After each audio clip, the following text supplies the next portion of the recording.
अस्सलामुअलैकुम। तो काफ़ी लोगों का ये क्वेश्चन होता है कि कौन से ऐसे कंट्रीज़ हैं यूरोप के जहाँ पे हम एज़ अ स्टूडेंट पहली दफ़ा में ही अपने स्पाउस के साथ या अपने डिपेंडेंट्स बच्चों के साथ एक साथ ही मूव हो सकते हैं, यानी कि आप लोग वीज़ा एक साथ अप्लाई करें और सबका वीज़ा लग जाए।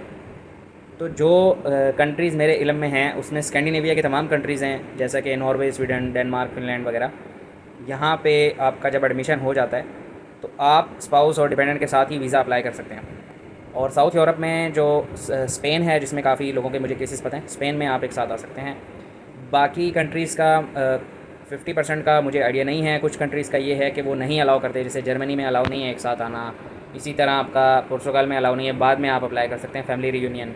इस तरह दीगर कंट्रीज़ भी फ़र्स्ट टाइम में सिर्फ इटली भी इसी तरह है कि आप पहले ख़ुद आते हैं और बाद में फैमिली रियूनियन। वो फिर एक लंबा प्रोसेस हो जाता है, एक एक साल तो नहीं, 2 से 3 साल फिर कहीं भी नहीं गए। सिर्फ पुर्तगाल में थोड़ा सा सिस्टम इसका फ़ास्ट हो सकता है, लेकिन वो भी आजकल इतना फ़ास्ट नहीं है फैमिली रियूनियन का, तो टाइम लगता है।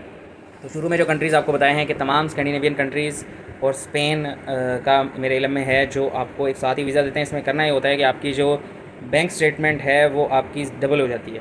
अगर तो आपकी कोई स्कॉलरशिप नहीं है, आप रेगुलर मास्टर्स पे आ रहे हैं, तो जो स्टेटमेंट आप अपने लिए दिखाएंगे वही सेम आप अपने स्पाउस के लिए दिखाएंगे, और डिपेंडेंट्स के लिए उसमें कम होती है और कई जगहों पे नहीं होती।